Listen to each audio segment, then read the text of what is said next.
सुप्रभात। मेरा नाम नागेंद्र यादव है।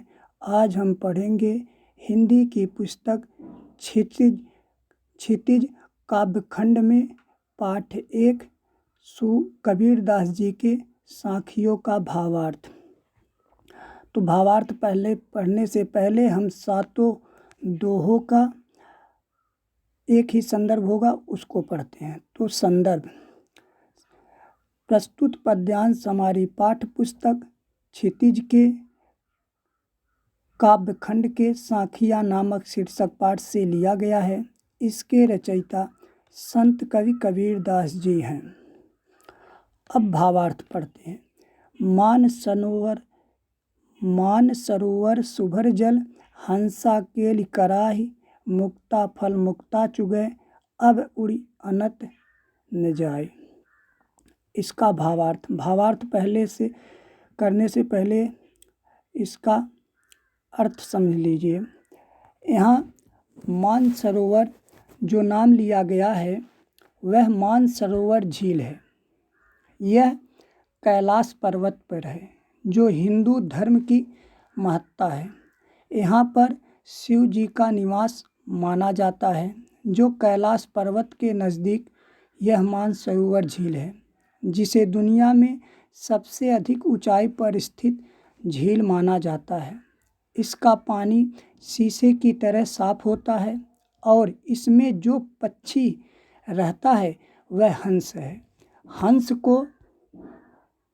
हंस को एक महात्मा पक्षी के रूप में माना जाता है। इसकी तुलना महात्मा से की जाती है। कहा जाता है कि हंस न्यायप्रिय होता है। दूध में से जल को अलग कर देने की क्षमता होती है। यह माना जाता है कि हंस मोती खाता है। वैज्ञानिक रूप से देखा जाए तो इसमें सच्चाई नहीं है, क्योंकि कोई पक्षी मोती नहीं खाता है। यहाँ कहने का मतलब है कि वह बहुत सज्जन है, महात्मा है। अब इन उदाहरण को लेकर कबीरदास जी ने क्या कहा है। मान सरोवर सुभर जल, हंसा केलि कराय। सुभर माने होता अच्छी तरह भरा हुआ, केलि माने क्रीड़ा, मुक्ता फल माने मोती।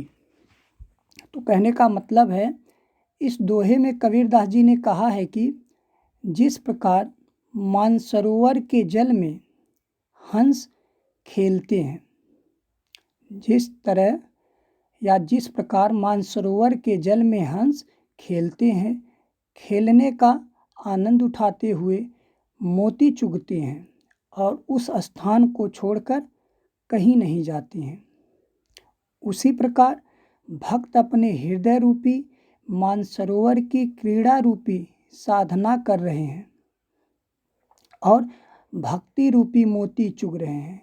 वहाँ उन्हें इतना आनंद मिल रहा है कि कहीं और जाने का मन ही नहीं होता है। कबीरदास जी के कहने का आशय यह है कि प्रभु भक्ति में सबसे अधिक आनंद और तृप्ति है, इसके अलावा कुछ भी नहीं है। इसलिए हमें ईश्वर भक्ति में आस्था रखनी चाहिए। सेकंड दोहा: प्रेमी ढूंढत मैं फिरो, प्रेमी मिले न कोई, प्रेमी को प्रेमी मिले, सब विष अमृत होई। संदर्भ पूर्ववत ही रहेगा, इसमें कोई बदलाव नहीं है। इसका अर्थ: कबीरदास जी कहते हैं कि इस दोहे में अपने प्रेमी रूपी ईश्वर की खोज में मैं कबीरदास जी कहते हैं कि इस दोहे में अपने प्रेमी रूपी ईश्वर की खोज में है, जो उन्हें कहीं मिल नहीं रहा है। कहने का मतलब है, कबीरदास जी इस दोहे में अपने प्रेमी रूपी ईश्वर की खोज में हैं और उन्हें कहीं मिल नहीं रहा है कि हमें वो ईश्वर रूपी प्रेमी मिल जाए। वे कहते हैं कि अपने प्रेमी अर्थात ईश्वर से मिलने पर इस प्रेमी भक्त के मन का सारा दुख रूपी विष सुख के अमृत में बदल जाएगा। तीसरा दोहा, हस्ती चढ़िए ज्ञान को सहज दुलीचा डारी, स्वान रूप संसार है भूखन दे झक मारी। हस्ती माने हस्ती, चढ़ी माने चढ़िए, ज्ञान माने ज्ञान, दुलीचा माने छोटा आसन, स्वान माने कुत्ता, रूप माने रूप ही होता है, संसार माने विश्व या दुनिया या संसार, झक मतलब होता है मजबूर होना, भूखना मतलब चिल्लाना, भूखना।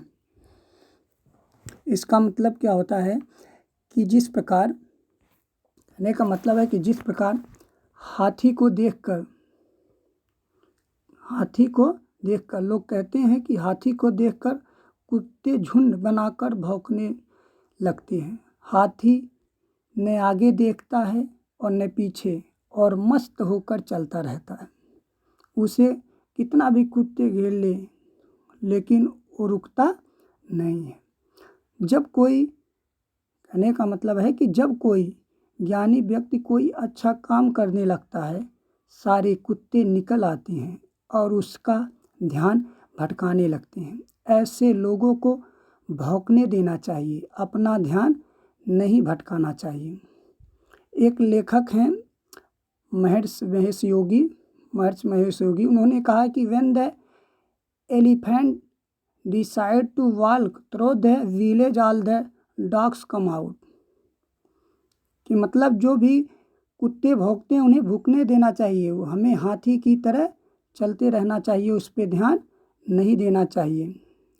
आगे एक और कवि ने कहा है, विंस्टन चर्चिल ने, जिसने गांधी जी को नग्न फकीर कहा था, उन्होंने कहा था कि you will never reach your destination if you stop and throw stones as every dogs that barks.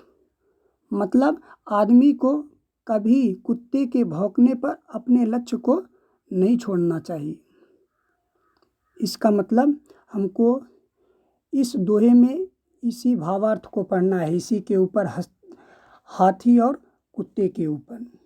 तो इसका भावार्थ क्या है कि हस्ती चढ़िए ज्ञान को सहज दुलीचा डार, स्वान रूप संसार है भूखन दे झक मार। मतलब इस दोहे में कबीरदास जी ने ज्ञान को हाथी की उपमा तथा लोगों की प्रतिक्रिया को स्वान मतलब कुत्ते का भौंकना कहा है। कबीरदास जी कहते हैं कि मनुष्य को ज्ञान रूपी हाथी पर सहज साधना रूपी आसन बिछाकर सवारी करनी चाहिए। दुलीचा माने छोटा आसन, उसकी क्या करनी चाहिए? सवारी करनी चाहिए। छींटा कसी करने वाले लोग भौंकते हुए कुत्ते के समान हैं, उनकी परवाह नहीं करनी चाहिए। वे सब थोड़ी देर बाद झक मारकर अर्थात मजबूर होकर अपने आप चुप हो जाएंगे। अर्थात एक ज्ञानी को लोगों के कुछ कहने या उनकी बातों की परवाह किए बिना ही सहज विनम्र रहते हुए अपना कर्तव्य करते रहना चाहिए। कोई कितना भी चिल्लाए कुछ कहे उस पे ध्यान नहीं देना चाहिए। जो उस पे ध्यान देगा वो अपने लक्ष्य से भटक जाएगा। कुछ लोग उनको अपने लक्ष्य से भटकाते हैं। अगला दोहा चौथा, पखा पखी के कारण सब जग रहा भुलाए, निरपख होई के हरि भजय सोई संत सुजान। इसका भावार्थ है, पखा पखी मतलब होता है पक्ष विपक्ष, कारण माने कारण, सब माने सब, जग माने संसार, भुलाना माने भुलाना, सुजान माने सज्जन या ज्ञानी। कबीरदास जी कहते हैं कि पक्ष और विपक्ष मतलब पक्ष और विपक्ष, जिसे विरोधी कहते हैं लोग, पक्ष और विपक्ष के चक्कर में इस दुनिया के लोग आपस में लड़ रहे हैं। वे अपने झगड़े में ईश्वर को भूल गए हैं। वे अपने झगड़े में ईश्वर को भूल गए हैं। हरि माने ईश्वर, ईश्वर को भूल गए हैं।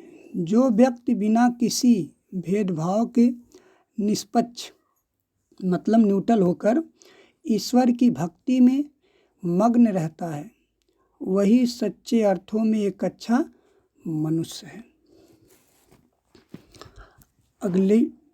अगला दोहा। हिंदू मुआ राम कही, मुसलमान खुदाई, कहे कबीर जो जीवता, जो दूह के निकट न जाए। निकट माने नदी, जो दो माने दोनों के, मतलब हिंदू और मुसलमान जो दोनों के निकट नहीं जाता है।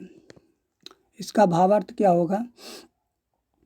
कबीरदास जी कहते हैं कि इस दोहे में कबीरदास जी कहते हैं कि हिंदू राम नाम जपते हुए, राम राम, हिंदू राम राम जपते हुए और मुसलमान खुदा पुकारते सारा जीवन बिता देता है, उसे कभी जीने का सही अर्थ ही मालूम नहीं हो पाता। कबीर के अनुसार जो मनुष्य अपने आप को इन दोनों से दूर रखता है, मतलब खुदा और राम, इन दोनों से दूर रखता है, उसी का जीना सार्थक है। कहने का मतलब है कि जो मनुष्य जाति मजहब के भेदभाव से खुद को दूर रखता है, वही सही अर्थों में जीवित है, क्योंकि वह जीवन का अर्थ समझता है। अगला दोहा है। काबा फिर काशी भया, काशी वाराणसी का प्राचीन नाम काशी, रामई भया रहीम, मोट चून मैदा भया, बैठ कबीरा जीम। काबा मुसलमानों का पवित्र स्थान है, जो पवित्र स्थान है, जो मस्जिद होता है, देखो काबे की तरह होता है गोला सा। काबा मुसलमानों का पवित्र स्थान है, कहीं है। और मोटा माने मोटा चून, मोटा आटा, और उसी को जब पीसते हैं तो मैदा हो जाता है। तो इसका भावार्थ है कि जब मनुष्य को, कबीरदास जी कहते हैं कि जब मनुष्य को सच्चा ज्ञान प्राप्त होता है, कबीरदास जी कहते हैं कि जब मनुष्य को सच्चा ज्ञान प्राप्त होता है, तब काबा और काशी में कोई अंतर नहीं दिखाई देता। क्योंकि बिस्मिल्लाह खां भी एक शहनाई वादक थे भारत के। वे जब तक काशी विश्वनाथ जी के कहीं भी रहते थे देश विदेश में, उनके पूर्वज जो भी, जब तक वो उनकी तरफ शहनाई नहीं बजा देते थे, बाहर भी जाते थे, तब भी जब तक उनकी तरफ वो शहनाई करके घुमा नहीं देते थे, उनको चैन नहीं आता था। वो बहुत आस्था रखते थे हिंदू और मुसलमानों में भी। उसी तरह यहाँ भी है। कबीरदास जी कहते हैं जब मनुष्य को सच्चा ज्ञान प्राप्त होता है, तब काबा और काशी में कोई अंतर नहीं दिखाई देता है, उसे राम और रहीम एक ही लगने लगते हैं। कहने का मतलब है कि वे सबको संभाव से देखने लग। कबीरदास जी कहती कि वैसे मनुष्य अर्थात वो सबको संभाव से देखने लगे हैं। जिस प्रकार गेहूं को पीसकर आटा और आटे को पीसकर मैदा बनाया जाता है, मोटा पीसा आटा और मैदा दोनों खाने के काम आते हैं, उसी प्रकार सभी मनुष्य उस एक ईश्वर की संतान हैं, भले ही उनके नाम अलग अलग हैं। इसलिए हमें सभी धर्मों के मानना चाहिए, उसका आदर करना चाहिए। 7वां दोहा है। ऊंचे कुल का जन्मिया, ऊंचे कुल का जन्मिया, जे करनी उच ने होई, सुबिरन कलश सुरा भरा, साधु निंदा सोई। जन्मिया माने जन्म लेके, ऊंचे माने ऊंचे कुल, ऊंचे खानदान, जे माने जैसी, करनी माने कर्म, ऊंच न हुई। यदि आपके अच्छे कर्म नहीं हुए तो ऊंचे आप नहीं हो जाएंगे अच्छे कर्म। सुरा माने शराब, सुबिरन माने सोने के बर्तन, सुबिरन माने स्वर्ण, साधु माने साधु, निंदा माने निंदा, मतलब साधु भी निंदा करते हैं। तो इसका भावार्थ होगा कि कबीरदास जी कहते हैं कि ऊंचे कुल में जन्म लेने से, ऊंचे कुल में जन्म लेने से किसी के कर्म ऊंचे नहीं होते, उसकी पहचान उसके कर्मों से की जाती है, उसके कुल या खानदान से नहीं। जिस प्रकार सोने के घड़े में सुबिरन कलश सुरा, जिस प्रकार सोने के घड़े में रखी शराब को साधु निंदा सोई, मतलब साधु बुरा ही कहेगा। जो अच्छे सज्जन आदमी हैं, साधु संत महात्मा, वो भी क्या कहेंगे, बुरा ही कहेगा। क्योंकि सोने के घड़े में होने के बाद भी वह शराब ही तो रहेगी। उसी प्रकार ऊंचे कुल में जन्मा व्यक्ति बुरे कर्म करता है तो लोग उसके कुल को अनदेखा कर उसकी निंदा करेंगे। आशय यह है कि मनुष्य को अच्छे कर्मों से ही महान बन सकता है। मनुष्य अपने अच्छे कर्मों से ही महान बन सकता है। ये आपका 7 दोहा हो गया। आई होप आप लोगों को समझ में आ गया होगा।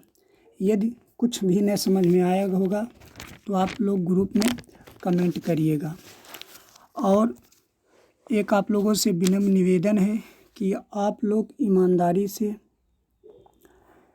क्वेश्चन लिख लीजिए और इसका आंसर आप लोगों को देना है। पहला क्वेश्चन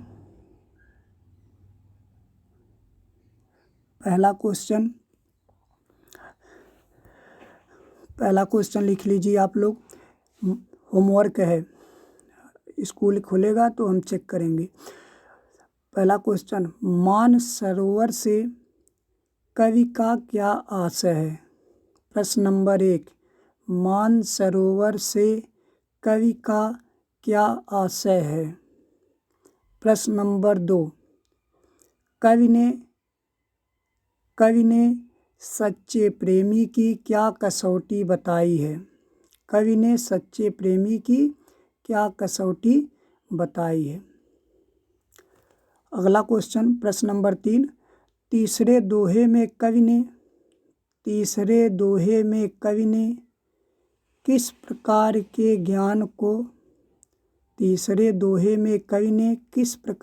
ज्ञान को महत्व दिया है? प्रश्न नंबर 4, इस संसार में सच्चा संत कौन कहलाता है? इस संसार में सच्चा संत कौन कहलाता है? इस संसार में सच्चा संत कौन कहलाता है? और आप लोगों को सभी वीडियो का भावार्थ लिखना है।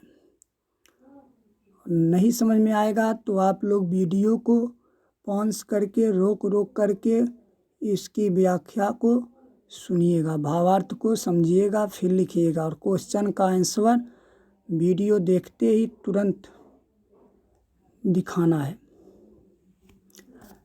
धन्यवाद।